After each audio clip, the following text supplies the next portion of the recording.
Hello and welcome to the Beat Brings Us Together podcast, series 2, the show that brings the very best in DJs, producers and people working in the industry to discuss their journey and see how they're getting on. This week on the podcast, I've got DJ and producer Mexpha. I've been wanting to get him on the podcast for ages. He's got such a cool sound and cool vibe to his tunes, and he's got some wicked shows coming up this year, and just happens to be a really good friend too. So I hope you enjoy. And just before we get into the podcast, I wanted to tell you a little bit about our event coming up. So it's with great excitement. We have our first Beat Brings Us Together party, and I felt like to kick off the new series we need something to go with it, and I thought it'd be a great way for talented artists and people involved in the music industry, especially in Birmingham, to meet up and make some new connections. Got some cracking musical night as well. We've got Nikki Tesla from Selects to Heard and Brum Radio. We've got Ali, head honcho at Record. We've got my good friend Mexpha, and of course myself playing as Sanu K, a little new alias I've got now.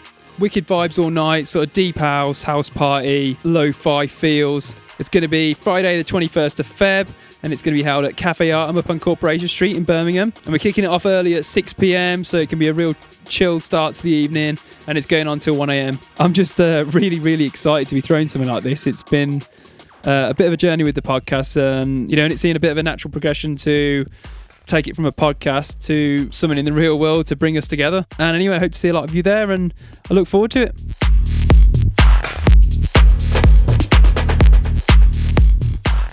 Yeah.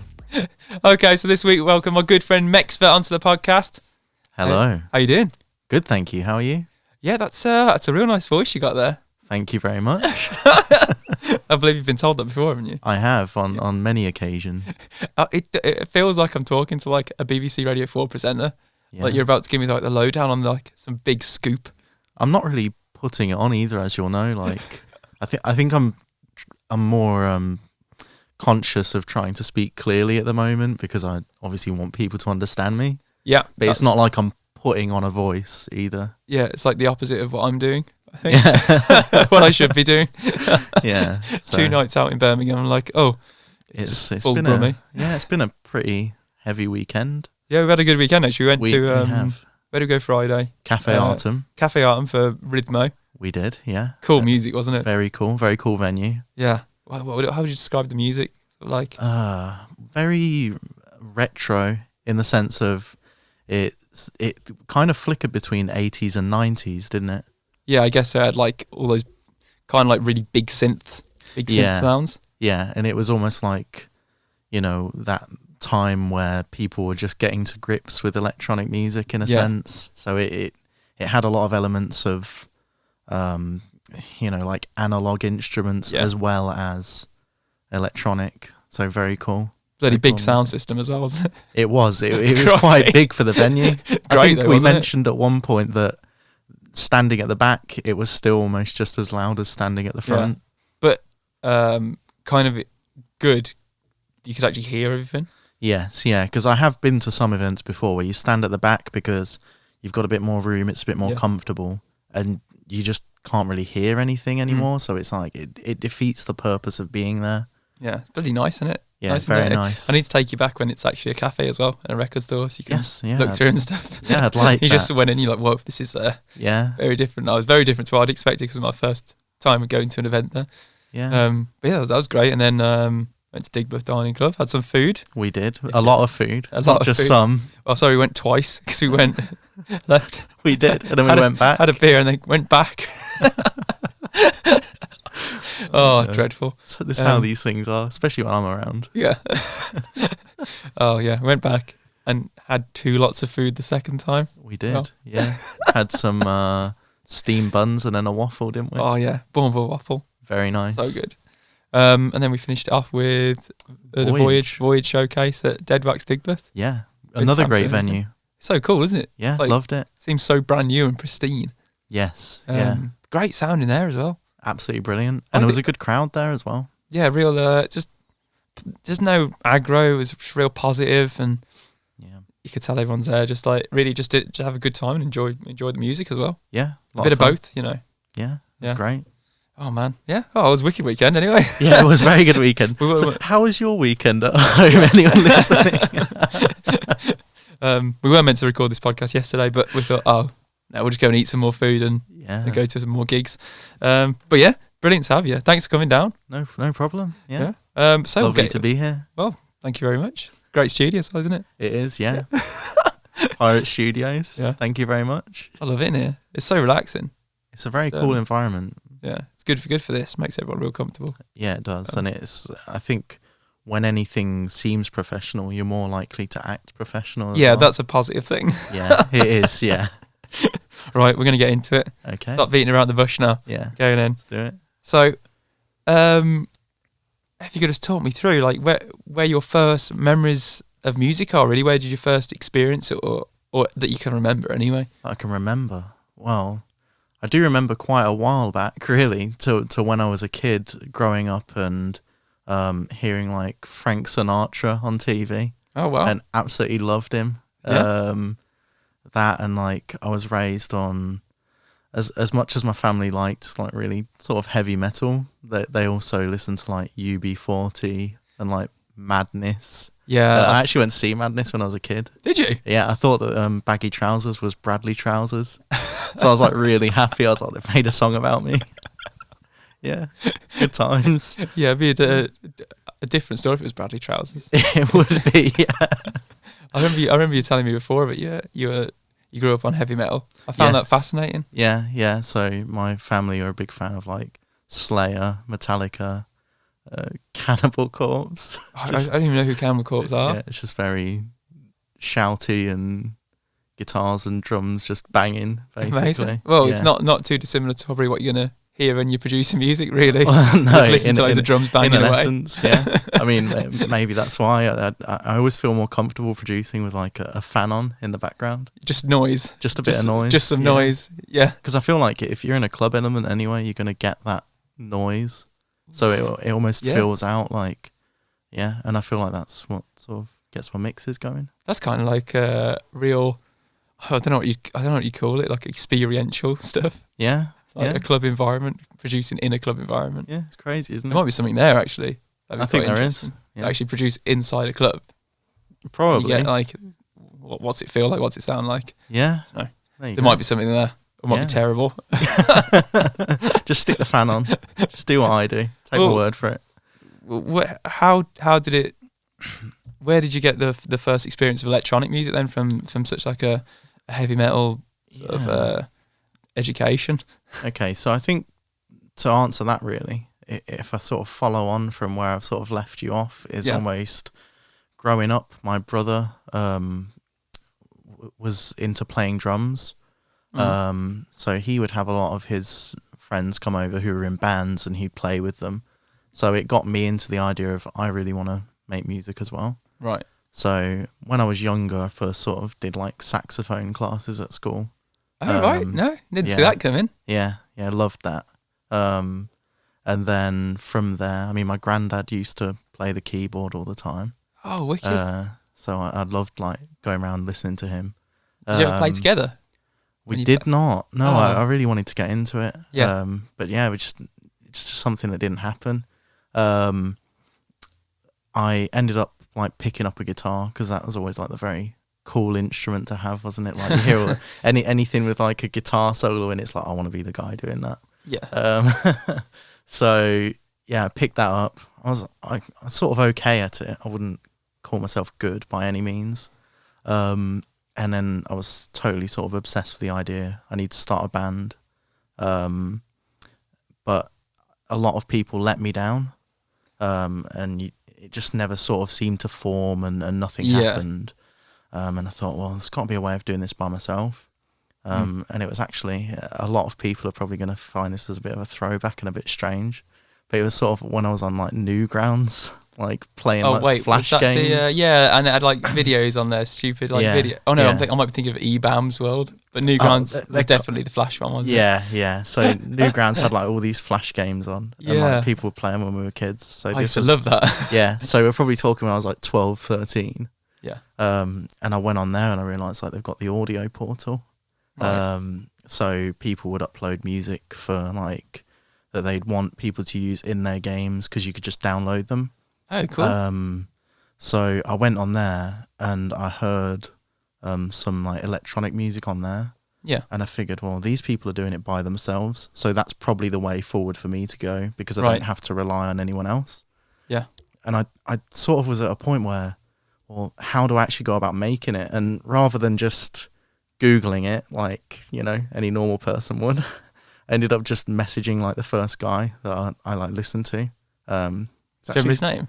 Yeah. He goes by the Comet, or did back then. The Comet? Yeah. Nice. He's got like a different name now. I'm trying to remember it. But either way, like Mitch, his name is. He's a really cool guy. And he basically was the first guy to be like, oh, just get FL Studio. Yeah. You know, download that and I'll show you some of the ropes. And he sort of showed me the basics. Okay. And then from there, I just sort of taught myself, really. Met a lot of great people on that website as well. Really? Yeah. That's so cool. I only ever used it for like games. I didn't know there was anything. Yeah. There's a lot of cool people on there. I mean, the sound's very not professional. So I feel like I sort of got stuck in that for a few years of like making stuff that wasn't really ready for outside of the website. Do you know what I mean? So I felt sort of trapped in a box, and it was only sort of when people were like, listen to this, listen to that, because I wasn't really listening to much electronic music outside of the website. Yeah. That I was like, whoa, this all sounds like so much better and professional, and this is what I actually want to do. Right. So that's where you sort of like your musical knowledge or something was expanding. Exactly. Yeah. Right, and it was like, well, where do I post it all now? And then like SoundCloud, you know, sort of came about to me anyway. Yeah. And I started posting on there and just felt like my horizon just expanded tenfold. Yeah. But yeah, some very cool people on that website though. Nice. Some very talented musicians. Is there anyone on there who you think's doing stuff at the minute? Yeah, Space Laces. Oh, cool. Yeah, we originally met on there. He went by the name Corn and Beans. Corn and Beans? Yeah. Wow. Yeah, so he's from there. There's a guy called Xenon, makes very cool like Goa trance. Right. I mean, he's one of the guys I originally spoke to, that I still find his music absolutely great. Yeah. I think he needs a bit of focus. Get on it, Jaden. Just needs to pick a direction and stick with it, because he's a very talented producer. Right. Yeah. Jesse Valentine, F777. Right. He's a very cool guy, but it's very sort of hard style sort of thing. Oh, so it's really like very varied style on that side. Yeah. That's quite cool as well, because maybe that sort of interaction between genres is quite difficult if you're not into particular artists. It's interesting there's a place where they can all sort of like chat and meet. Yeah, and it was just sort of a community. I mean, I don't think it is what it is now that it was. That's a very weird way of saying it, but I think you understand. Well, I guess there's kind of like a lot of spaces now to upload your music, even just like put it on your Instagram story. If it's not uploaded anywhere, it's still a place that someone could really hear your music. Yeah, there's a lot of other places. Yeah. So I think it's not quite what it was, and a lot of people we speak on like Discord and reminisce on the golden age. It's gone to the golden age of the internet, I think, as well. Yeah, it was. It really was. And then sort of SoundCloud came about, and I think that,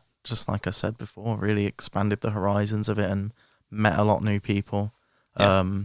But it was strange. I sort of fell in with how I met you originally, like the sort of dubstep and bass crew. I think it really developed the internet.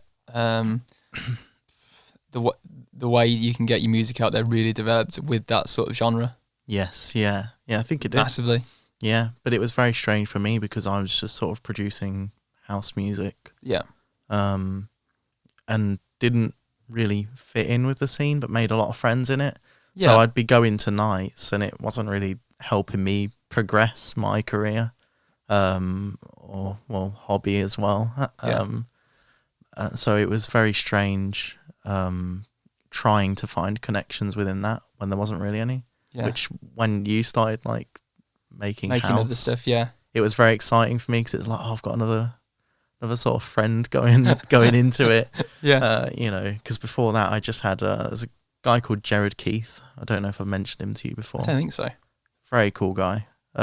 He lives in San Francisco. Yeah. And we met through like having sort of a disagreement on like a Dead Mouse forum. Really? Yeah. He makes some really great house music. It's just very what's the word for it? It's just very cool and deep. Okay. It's not like weighty, but it's just very like kind of soulful. Yeah. Yeah. Oh, okay. And I love that sort of stuff. Yeah, I think everything needs a bit of soul to like, otherwise it lacks character.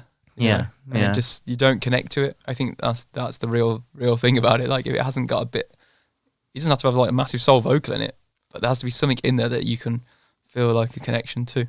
Absolutely. That's the best advice I can give to anyone producing. Yeah. Put something of yourself in that song. Oh yeah, definitely. It's very cool because he's just got the whole sort of interesting chord progressions going on in most stuff, which I'm a huge fan of. Nice. I love anything like that. So where did you get into chatting to more people to do with house music? Was that just sort of where the dubstep and earlier drum bass sort of stuff sort of not faded away, but like came out of the commercial arena? Yeah, I mean, I suppose a lot of that sort of faded in a sense of, I wasn't meeting so many people doing that, and house music was becoming more popular. Yeah. So I found that even friends I had in that scene were sort of making a transition almost, so to speak. But I think eventually at one point I just went out of my way to think, well, it's not really doing much good for me now, and I need to find people who are into similar things as me. Yeah. So Jared actually introduced me to quite a few people who would then go on to be on Dirty Bird. Oh, nice. I mean, we don't talk with a lot of them now, but it's cool to see them go on to places. And then whilst I did know them, they sort of introduced me to other people. Yeah. And I think also just going out my way to sort of add people on social media. Yeah. Sort of be like, this is what I'm about and this is what I do. Like, I'm not just adding you for the sake of it. Like, can you take a listen? Because I'd really like to sort of connect with you. Yeah. And I think that's the next best thing you can do if you can't be going to events and meeting people face to face. Because a lot of these people, they live in like Chicago, Detroit. Yeah. Especially if it's like Dirty Bird sound. I think I don't, maybe I'm a bit wrong, but I think a lot of the events are more America. Yes, a lot of them are more America. International. Yeah. There you go. Yeah. Which again sort of leads on to like Brash Beats, because I feel like No Messing is very much a fan of the sort of Dirty Bird sound. Okay. So it's almost like it's starting a bit of a collective here in the UK that's similar. Right, so it's got some roots planted and it's kicking out. I mean, because you've got people like Will Clark. Yes. He seems to be playing everywhere across the world. Great guy, and again, it seems like there isn't that scene here. No. Sometimes for that music. Yeah, I think it really needs to build up, because it's very much stuck in a situation where it's got to be underground, it's got to be cool, and it's like, well, it's okay to have a big sound as well, like and mix in elements of the underground, which is what I feel like I've been trying to do. Nice.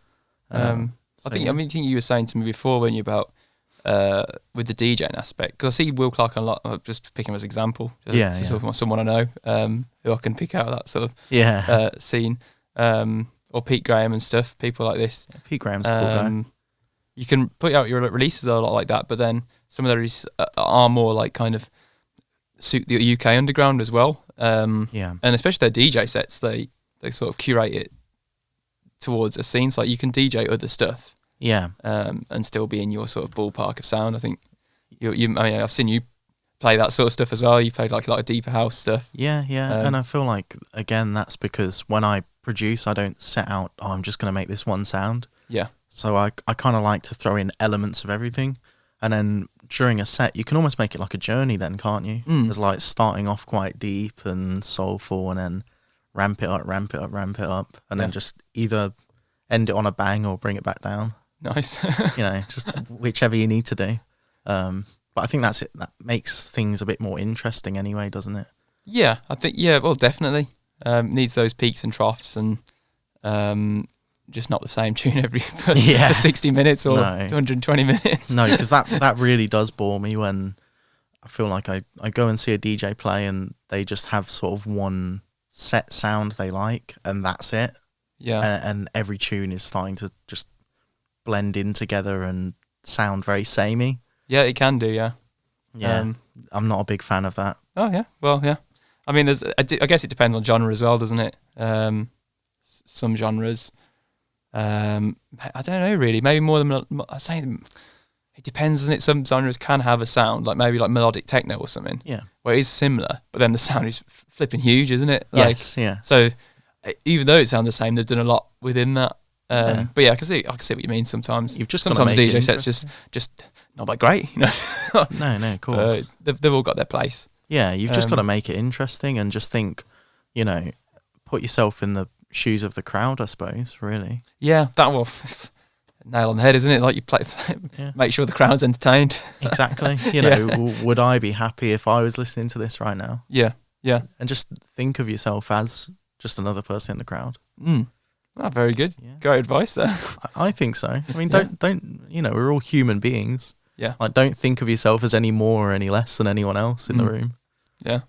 Very good. Yeah. Well, going on to that, how did you get into DJing? I know you were telling me. I keep saying you're telling me we've been together the weekend, so we already had a bit of a chat. Yeah, we have. Yeah. How did you get into DJing? You said you had a booking or something like that. Yeah. So, it was quite a while back. I mean, I don't know if it's a good idea to name any names, so I'll just keep it a bit vague. Yeah. But yeah, I had a request from someone to do a booking, and this is when I was just doing production. So I didn't really have a clue what I was doing in terms of DJing. And it was all the way down in Bath, which is, you know, it's quite a trek for me to go, especially if I don't know what I'm doing. Yeah. Yeah, because I live sort of between Nottingham and Lincoln. So it's quite a way. So I was sort of just completely honest and said, I don't know how to DJ. Yeah. You know, as much as, you know, you might like my production, I can't just go down and press play on it and just stand there or something. Very honest as well. Yeah. So from that, it was sort of like a bit of a kick in the teeth, really, because I thought, I've given up a bit of an opportunity. Eventually made friends with a guy called Jake, who had a pair of CDJs. Nice. And he sort of let me have a go on them, showed me the ropes, you know, to what I'd need to know. And eventually I ended up like buying the CDJs off him, but I didn't keep them long. There was a bit of an issue with like flipping the switch between cues. Like, oh right, what happened? Switch had gone, so you had to like jam a pen in it, and it was very ghetto setup. Which brilliant. You know, it's kind of a recurring theme with me in production and everything. Well, I think you're spot on, because I think it's best to start out with not like the best of the best gear, because you don't know if you're going to get into it, and it's just good. It's just good to learn and build up. Yeah, of course. Yeah, sorry, Karen. Yeah, no. So it was very complicated. Yeah, there was just no need in it. And it wasn't sort of top of the range gear by any means, but it was enough to learn from.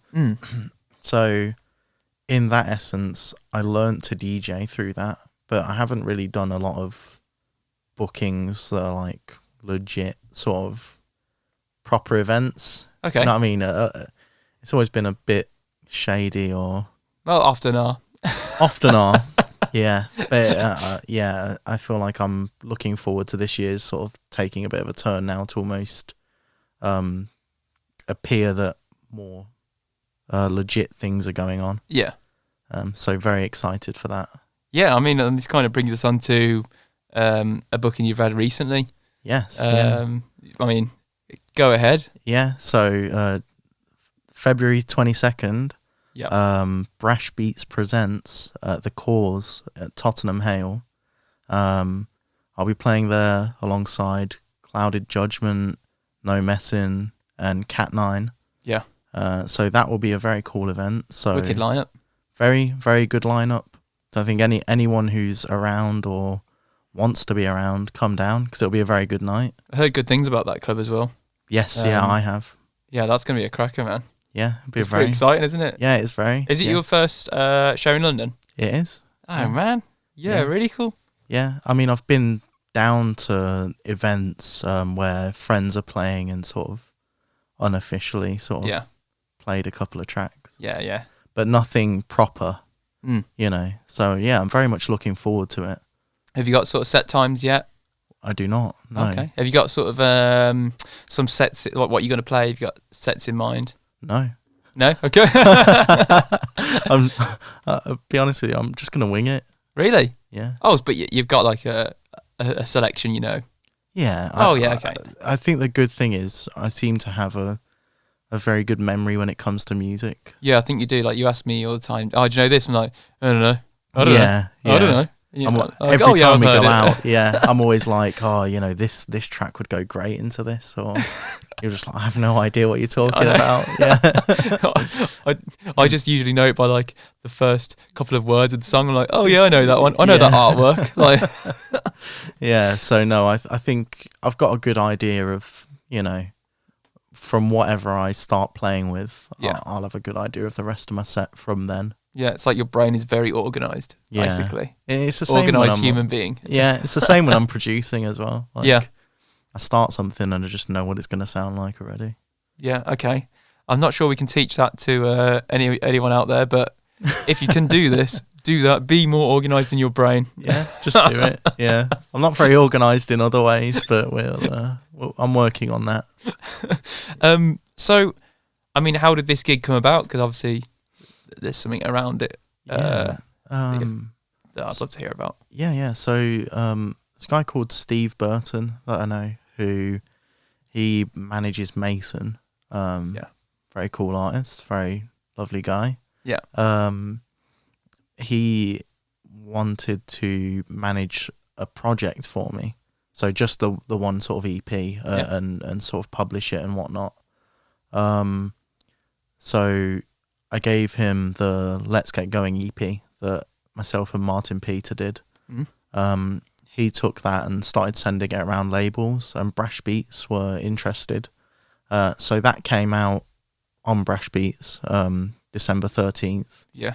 With a couple of remixes. Purchased as well. Yeah, oh, thank you. Yeah. With a couple of remixes from Eric Mark and Zach Esser. Cool remixes. Really happy with those. Yeah.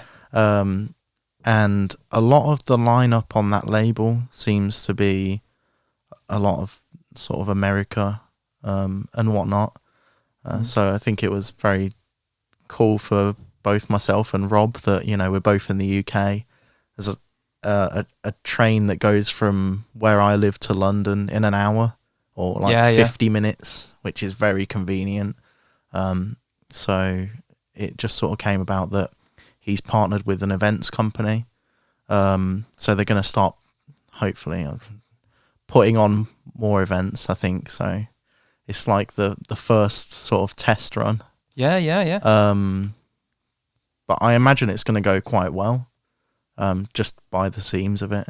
I've got a good feeling about it. Good lineup, good venue. Sounds like good promoter. Yeah, I mean, you can't go wrong there, can you, really? Yeah. So that's sort of how it came about, was just sort of being signed to the label, you know, a label night. They decided to have me down, which is always an honour and a pleasure. Yeah, man. Yeah. Incredible. So is the label UK based? It is, yeah. Yeah, okay. London. But they have a lot of American artists on the label. They do, yeah. Ah, interesting. Yeah, I find just that sort of sound, you know, sort of quirky house music. Yeah. Very sort of Midwest US are on the ball with it at the moment. And also Brazil seems to... Yes. A lot of good Brazilian artists at the moment. Didn't Pete Graham do some things with some Brazilian artists recently? Possibly. I swear he had. Yeah. I can't remember, but I maybe I just imagined it. But I swear he was mentioning, I'm doing this thing with some guys. Yeah. Maybe I'm not meant to say that. I don't know. I don't know. But just... I swear I saw a track, but I could be making it. Yeah, just South America seems to be having a lot of good artists come from there. Oh, man. That's it. I love to see other scenes from just everywhere. Yeah, I do. Yeah. Or at least, obviously, all these scenes are already going, but like some sort of connection between them. Yeah, and it's a great thing for everyone, really. Yeah. Because I think, well, if my career keeps progressing, you know, it opens up opportunities that I may be able to go elsewhere and play. And for me, that's not about, I'm going to go to such and such place. it's, you know, I could create a fan base there then. Yeah.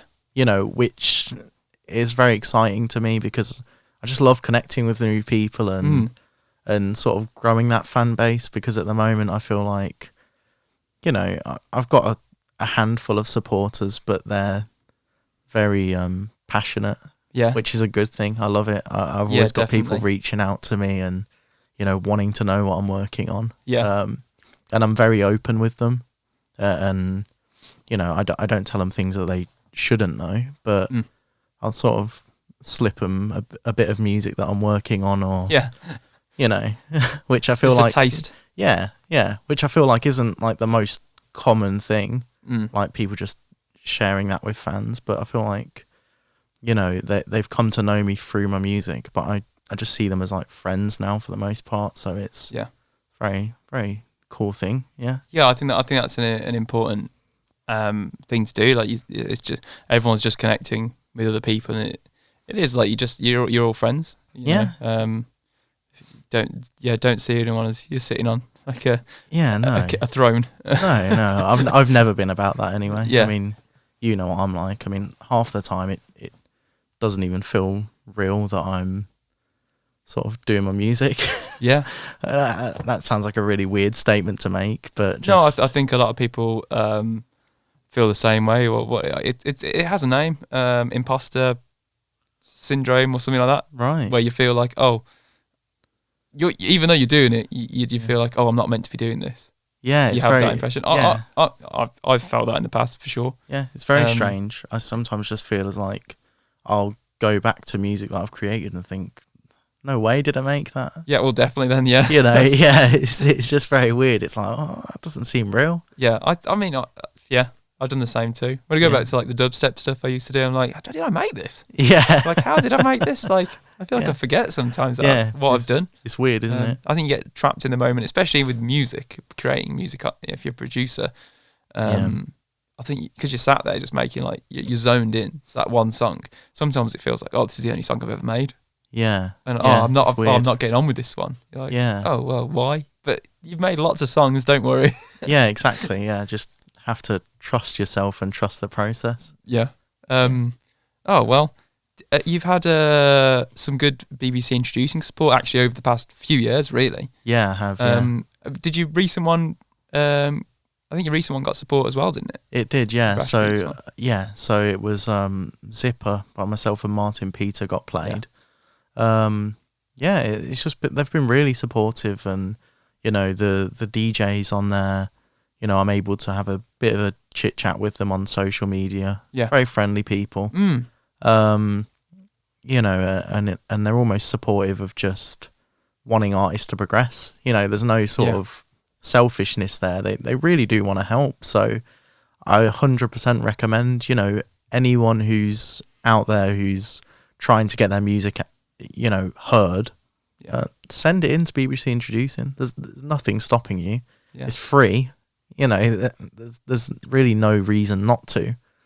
And it's a good platform for getting yourself heard. I mean, I haven't sort of seen the results sort of directly there and then, but it's a good thing knowing, it happens. And, you know, anyone who then follows me on socials or listens to my music there and after, you know, they could have come from there. There's no way of me sort of knowing or vetting anyone, or, you know, it's best not to get too worked up in the stats anyway. Yeah, because realistically, you know, it's not all about social media plays and like music plays. Someone might have been just sat there and going, oh yeah, it's a great tune. Yeah. Oh, Mexpha, oh, that's brilliant. Yeah, you know, precisely. that all it needs to be. He's enjoyed your music. Yeah. You know, he might, next tune comes out, I might look on and buy that.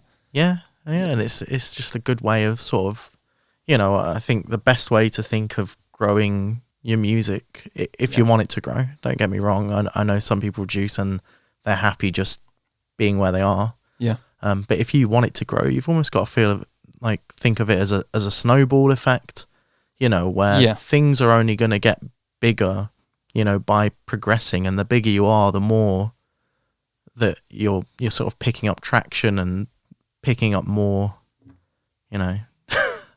people to listen to your music. Yeah, people to yeah. You know, I was going somewhere with it. I just didn't know where.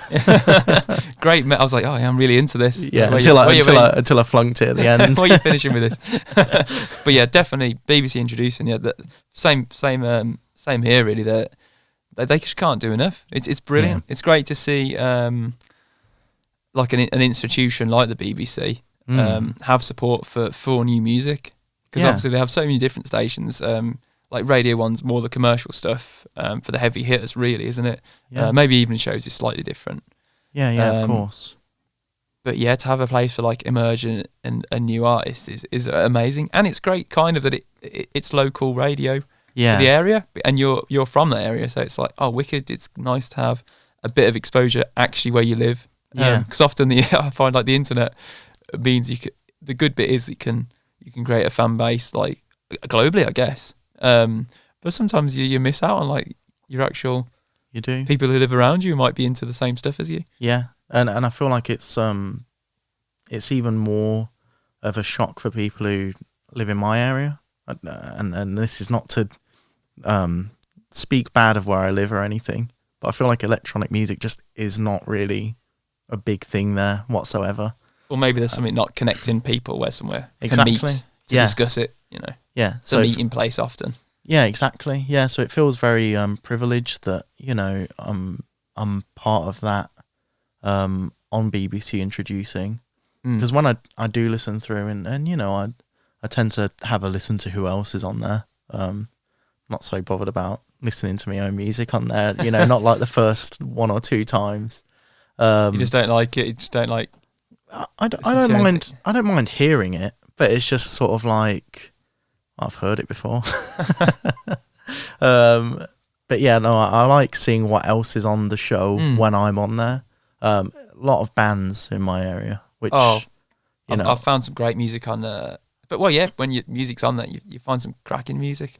I found like the Cosmics, a band in Birmingham. Yeah, brilliant. Love everything they do. Yeah, but I heard them on BBC WM. Yeah, because my song was on the at the end during the electronic bit, and then they were on before. I was like, "What? This is such a good music," but I wouldn't have found it without it. Yeah, so it's definitely good for finding other artists in the area. But yeah, there's just not a lot of electronic where I'm at. Yeah.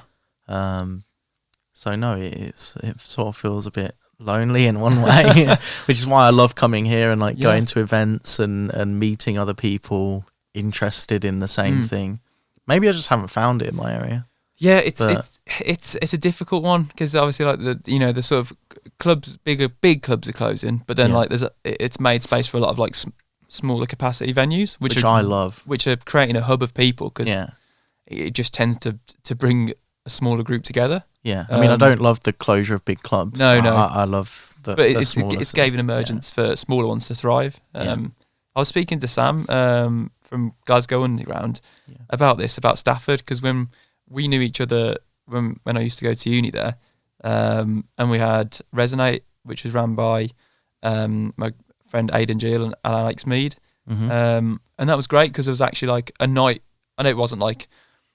I guess it was a bit of a collective sort of thing, but we'd Aidan and that would put on nights, and we could all meet. And it's like, wow, there's actually a hub for electronic music in Stafford. Yeah. And there's so many people that are into it.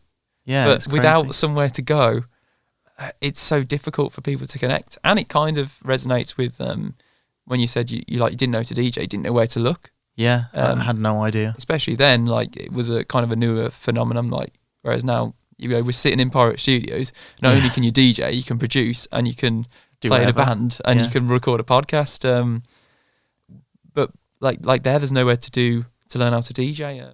But yeah, I mean, so like we've got in Birmingham, it's you can go to any number of nights for electronic music, can't you? Yeah, it's brilliant.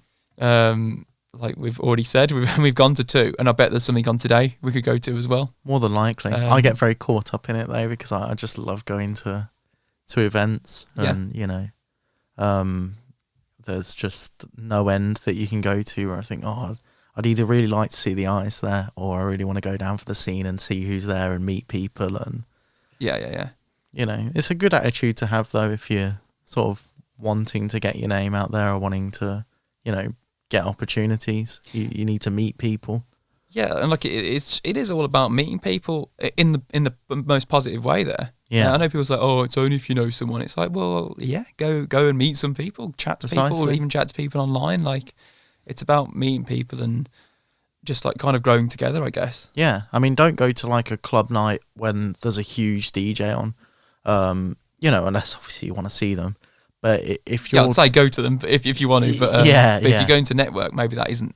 Yeah, that's not the ideal place, because anyone you talk to and like, do you know anything about this? Yeah, no, mate. Do you know what I mean? Like, you're just going to be met with a lot of people that don't know who you're after or what you're after. Yeah. So not the best place to talk in like loudspeakers. Yeah, no. But definitely, I'd say definitely go and enjoy it. Yeah, go and enjoy it. But I think if you're really going to just sort of meet people, you're better off going to an event that, maybe like a local DJ's playing, or, just something that is within the realms of your music, but maybe not huge. Yeah. And that way you could maybe ask around or, speak to the DJ. Just anyone you can. And just don't be shy. Don't be too shy. I know that's not the best advice you can give in terms of, if someone's shy, you can't really help it. But no, just pretend you're confident. Pretend until you are. And then go over and talk to them. Yeah. There's always an element of that, isn't there? Before you really do gain any confidence, because I feel quite confident speaking to whoever now. Yeah. But before I got to that point, I definitely just had to like tell myself I was like, yeah, you can do it, and then just go and do it. Yeah, I mean that's how I feel as well. And I think that is just the trick to being confident. Like you have to take the uneasy, and just go with it. Yeah, and then you just learn that it's not as bad as you thought it was going to be. Yeah, I think I saw. I don't know if you know Joshua. He's like a DJ in Birmingham. Does like a lot of live electronic stuff. Not too sure. He always gives some great advice, man. He said I'm pretty sure it was him. If it's not, well, he's getting a compliment anyway. Yeah. He said like if you've got that knotted feeling in your stomach of being uncomfortable, it means you're doing the right thing. Just push through it, because you're doing something that you don't find that easy, but it's going to be worth it. It was. I probably butchered that. But maybe, yeah. I think the message is sort of got across. Yeah, I just don't get that feeling about anything now. It's weird. Well, that's it. At first I definitely did, but yeah, I just feel like I've got sort of no emotion. Yeah, no, I feel absolutely comfortable doing anything now. But I think that just comes with practice and experience, and the fact that as much as my music might only just sort of be getting out there now. I've been doing it a very long time, as you know. Yeah. It's coming up to 14 years now. Wow. So yeah, I feel very confident in my ability, and just it is what it is. I'm gonna do this whether I like it or not. So just suck it up. Well, speaking on that, without giving away all your secrets. I mean, there's a lot of producers that listen to this show as well as people who are just generally interested in like electronic music. Yeah. Or people who might have put it on accidentally. Yeah. Keep it on. Looking for how to put things together. Yeah. If you'd be able to give us sort of a brief rundown of your production workflow, I think that'd be wicked. I'd love to hear it, because I know I've seen a bit how you work, but obviously people change. Maybe just what software you use as well. Okay. That'd be pretty cool. Yeah, I mean, so I use FL Studio as my sort of main workspace. I've got a MIDI keyboard. It's got 49 keys. I'm not good at playing one of them.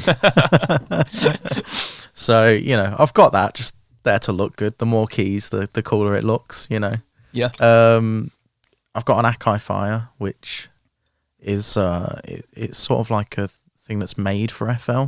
Oh, cool. Which is very handy, because it's like a step sequencer, but physically there. So I need to get something like this for Ableton. Yeah, it's great, honestly, because just drums rather than sort of clicking on a screen where you want it. It's Yeah. just do. You know, you just press where you want them, and wicked. that's it there. Yeah. So that's helped me speed things up because I'm very picky with drums. Mm. So I think, yeah, when I first start out making something, I'll sort of make a drum pattern because, well, any track needs drums. Yeah. You know, anything else. I mean, yeah, there's things that you need in there, but you might want to be experimental, you know, or make a track with no bass. But yeah, seriously. So I start out with the drums, get that together.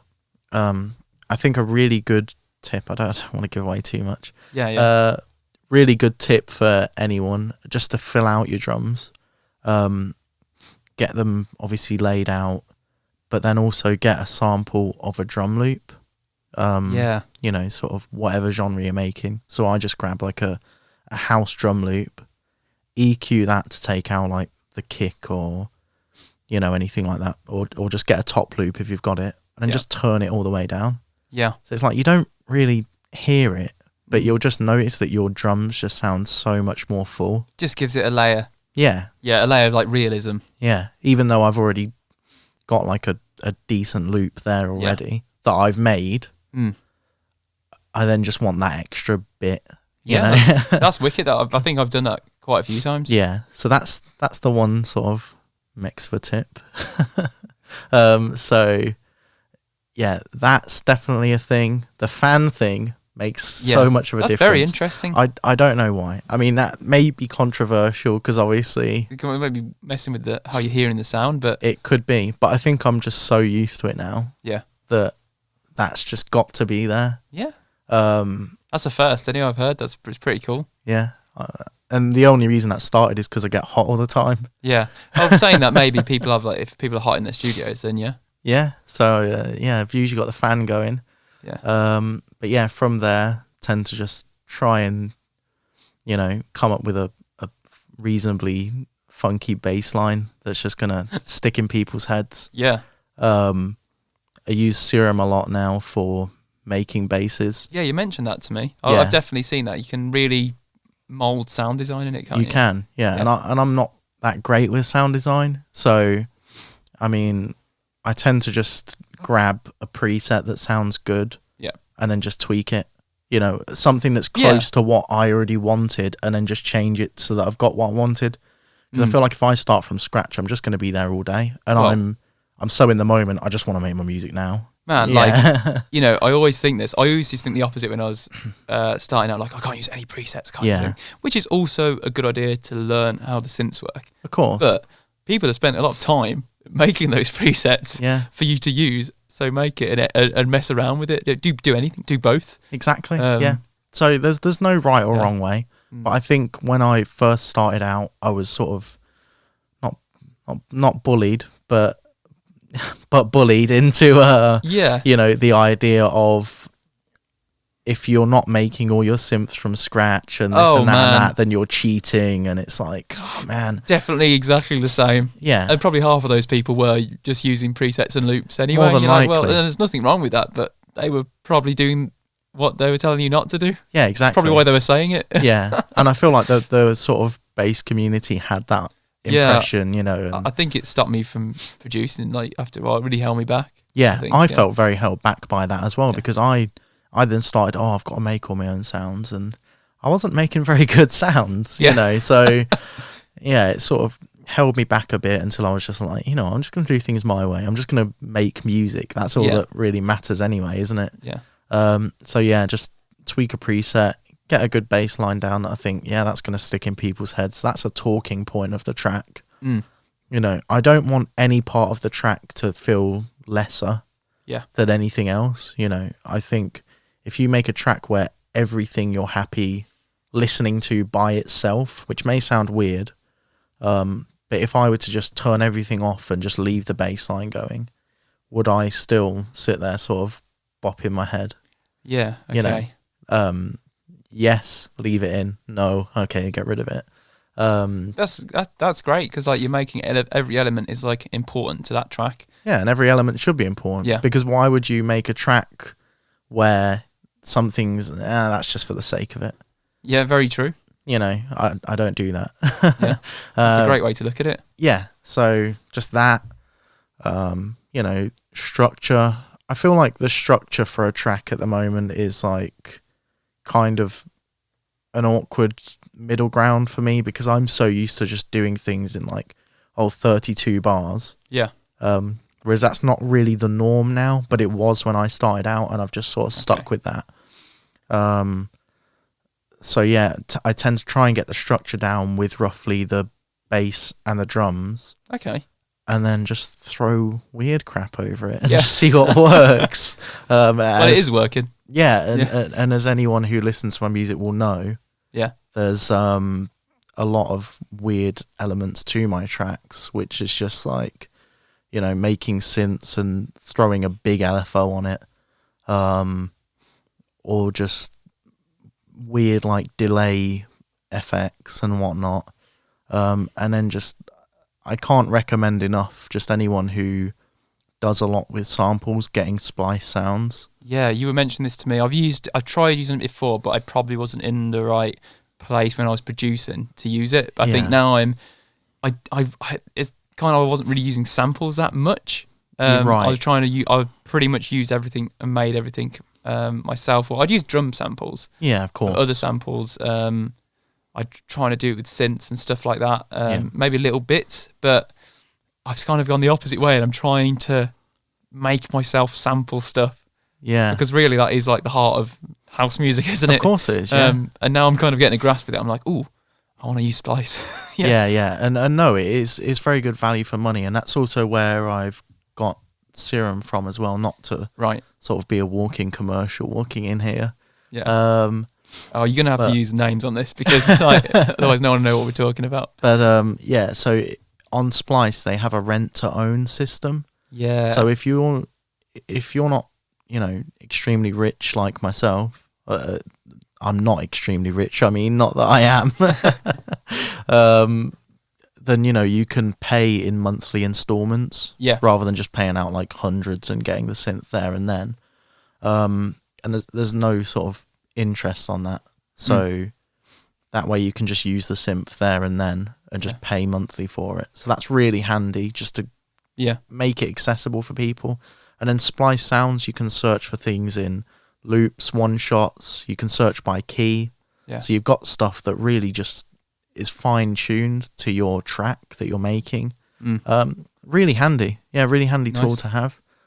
So I get a lot of stuff off that, and I just use things that are unconventional, not supposed to be used for, excuse me. So I don't get things that are used for sort of house. Like, as much as I do have a few like house packs, I find like Foley things or things that are supposed to be used for video games, just anything that I can get my hands on and manipulate that sample to the point of just being unrecognizable. And that way, then I just feel like it's my own rather than just taking a sample. And really gone to town on it. Yeah. So tips for producers out there: just finish your music. and I mean that like in the best sense possible. Don't sit there and tweak things for years and sit on a project, because then you will never progress past that project. Yeah. Because for me now, I don't even start a new track until I've finished the one I'm working on. Right. But you're making a point to finish it fairly quickly. Exactly. Yeah. And I can finish a track in like a day or two at that rate. Or maybe that's a good way to tell people, like, get your ideas out there, because your creativity, I think, for a particular project, because in your mind you could create anything, can't you? Of course you can. If you're thinking at that particular moment, you're thinking, oh, let's pick a hard style track. Yeah. Once you've got that creativity out, you might be like, oh, I want to make like a deep house track or something. Yeah. And it's, your moment's changed. Like, you need to get back into that zone. So I think that's a really poignant thing, that like, get that creativity into that like DAW, get all your ideas down, and then you can mess with like mixing or whatever. And like, it's better to have a general idea of the song than all the nitty gritty like EQing and compression. Yeah, and I do that later. Mm-hmm. And the thing I feel like a lot of people make mistakes of mix wise. A lot of people tell me my mixes sound really good.